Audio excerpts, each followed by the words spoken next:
Los calaveras. Artículo primero. Mariano José de Larra. Es cosa que daría que hacer a los etimologistas y a los anatómicos de lenguas, el averiguar el origen de la voz calavera en su acepción figurada, puesto que la propia no puede tener otro sentido que la designación del cráneo de un muerto, ya vacío y descarnado.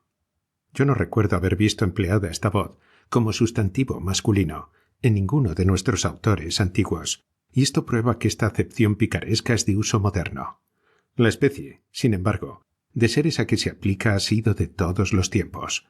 El famoso Alcíbiades era el calavera más perfecto de Atenas, el célebre filósofo que arrojó sus tesoros al mar.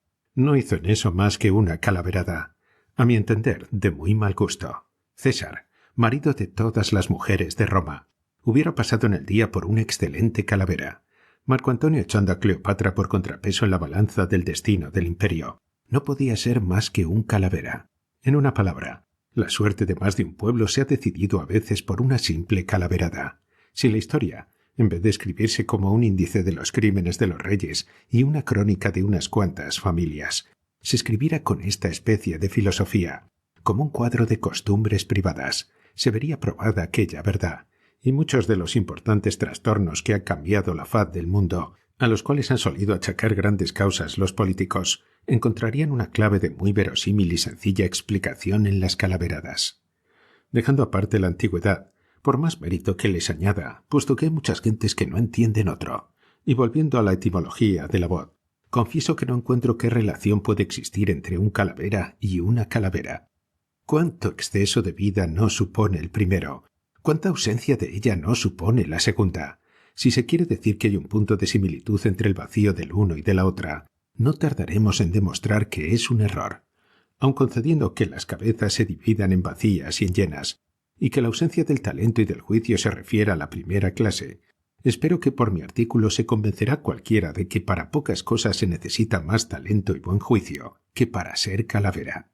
Por tanto, el haber querido dar un aire de apodo y de vilipendio a los calaveras es una injusticia de la lengua y de los hombres, que acertaron a darle los primeros ese giro malicioso. Yo por mí rehúso esa voz.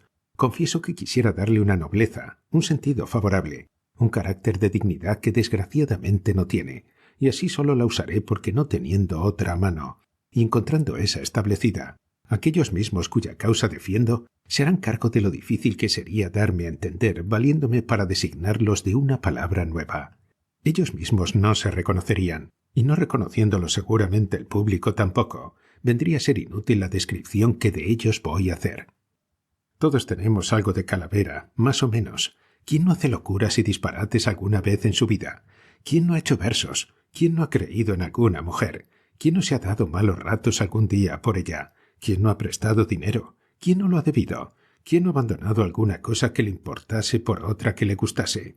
¿Quién no se casa? En fin, todos lo somos. Pero así como no se llaman locos, sino aquellos cuya locura no está en armonía con la de los más, así solo se llama calaveras, aquellos cuya serie de acciones continuadas son diferentes que las que los otros tuvieran en iguales casos. En calavera se divide y subdivide hasta lo infinito, y es difícil encontrar en la naturaleza una especie que presente al observador mayor número de castas distintas. Tienen todas, empero, un tipo común de donde parten, y en rigor solo dos son las cualidades esenciales que determinan su ser, y que las reúnen en una sola especie. En ella se reconoce al calavera, de cualquier casta que sea. Primero, el calavera debe tener por base de su ser lo que se llama talento natural por unos, despejo por otros, viveza por los más. Entiéndase esto bien. Talento natural, es decir, no cultivado. Esto se explica. Toda clase de estudio profundo, o de extensa instrucción, sería lastre demasiado pesado que se opondría a esa ligereza, que es una de sus más amables cualidades. Segundo, el calavera debe tener lo que se llama en el mundo poca aprensión. No se interprete esto tampoco en mal sentido. Todo lo contrario, esta poca aprensión es aquella indiferencia filosófica con que considera el qué dirán, el que no hace más que cosas naturales, el que no hace cosas vergonzosas. Se reduce a arrostrar en todas nuestras acciones la publicidad, a vivir ante los otros, más para ellos que para uno mismo. El calavera es un hombre público cuyos actos todos pasan por el tamiz de la opinión, saliendo de él más depurados. Es un espectáculo cuyo telón está siempre descorrido, Quítenselo los espectadores y adiós teatro. Sabidos que con mucha aprensión no hay teatro. El talento natural, pues, y la poca aprensión son las dos cualidades distintivas de la especie. Sin ellas no se da calavera. Un tonto, un timorato del qué dirán, no lo será jamás. Sería tiempo perdido. En calavera se divide en silvestre y doméstico. En calavera silvestre es hombre de la plebe, sin educación ninguna y sin modales. Es el capataz del barrio, tiene honores de jaque, habla andaluz. Su conversación va salpicada de chistes. Enciende un cigarro en otro, escupe por el colmillo. Convida siempre y nadie paga donde está él. Es chulo nato. Dos cosas son indispensables a su existencia. La querida, que es Manola, condición sine qua non, y la navaja, que es grande. Por un quítame allá esas pajas, le da honrosa sepultura en un cuerpo humano. Sus manos siempre están ocupadas. O empaqueta el cigarro, o saca la navaja, o tercia la capa, o se cala el chapeo, o se aprieta la faja, o vibra el garrote. Siempre está haciendo algo. Se le conoce a larga distancia, y es bueno dejarle pasar como al jabalí. ¡Ay del que mire a su Dulcinea! ¡Ay del que la tropiece! Si es hombre de levita, sobre todo si es señorito delicado, más le valiera no haber nacido. Con esa especie está a matar, y la mayor parte de sus calaveradas recaen sobre ella. Se perece por asustar a uno, por desplumar a otro. En calavera silvestre es el gato del lechuguino, así es que éste le ve con terror. De quimera en quimera, de qué se me da a mí, en qué se me da a mí, para en la cárcel. A veces en presidio, pero esto último es raro. Se diferencia esencialmente del ladrón, en su condición generosa, da y no recibe. Puede ser homicida, nunca asesino. Este calavera es esencialmente español. El calavera doméstico admite diferentes grados de civilización, y su cuna, su edad, su profesión, su dinero, le subdividen después en diversas castas. Las principales son las siguientes. El calavera lampiño tiene 14 o 15 años, lo más 18. Sus padres no pudieron nunca hacer carrera con él. Le metieron en el colegio para quitársele de encima, y hubieron de sacarle porque no dejaba allí cosa con cosa. Mientras que sus compañeros más laboriosos devoraban los libros para entenderlos, él los despedazaba para hacer bolitas de papel, las cuales arrojaba disimuladamente y con singular tino a las narices del maestro. A pesar de eso, el día de examen, el talento profundo y tímido se cortaba, y nuestro audaz muchacho repetía con osadía las 4 voces tercas que había recogido aquí y allí, y se llevaba el premio. Su carácter resuelto ejercía predominio sobre la multitud, y capitaneaba por lo regular las pandillas y los partidos.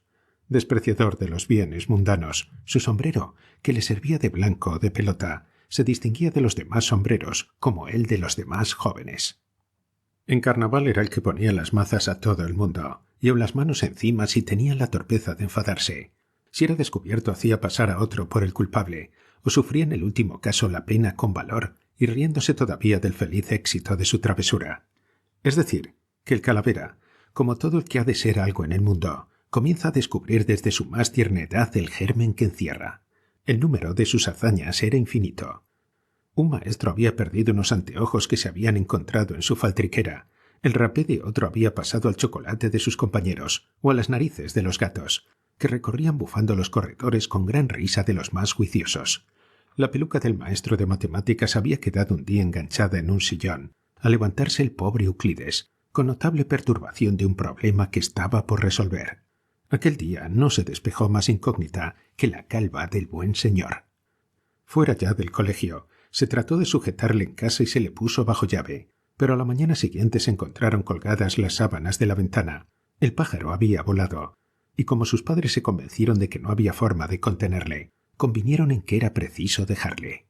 De aquí fecha la libertad del lampiño.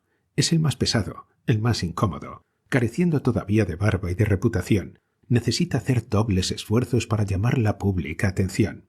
Privado él de los medios, le es forzoso afectarlos. Es risa oírle hablar de las mujeres como un hombre ya maduro, sacar el reloj como si tuviera que hacer, contar todas sus acciones del día como si pudieran importarle a alguien, pero con despejo, con soltura, con aire cansado y corrido. Por la mañana madrugó porque tenía una cita. A las 10 se vino a encargar el billete para la ópera, porque hoy daría 100 onzas por un billete. No puede faltar. Estas mujeres le hacen a uno hacer tantos disparates. A media mañana se fue al billar. Aunque hijo de familia, no come nunca en casa. Entra en el café metiendo mucho ruido. Su duro es el que más suena. Sus bienes se reducen a algunas monedas que debe de vez en cuando a la generosidad de su mamá o de su hermana. Pero las luce sobremanera.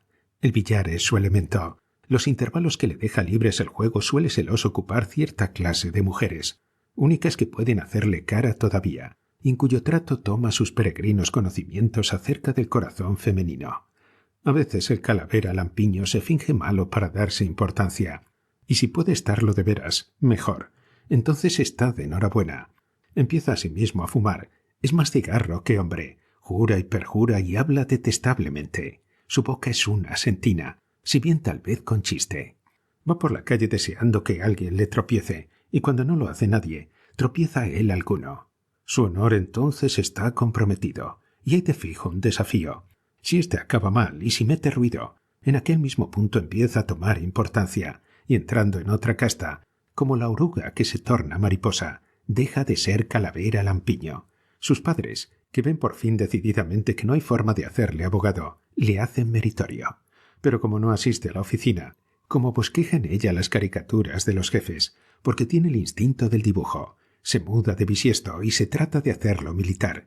En cuanto está declarado irremisiblemente mala cabeza, se le busca una charretera, y si se encuentra, ya es un hombre hecho.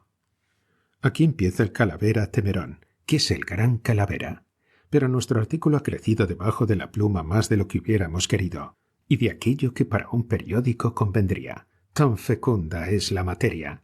Por tanto, nuestros lectores nos concederán algún ligero descanso, y remitirán al número siguiente su curiosidad, si alguna tienen. Revista Mensajero, número 94, 2 de junio de 1835.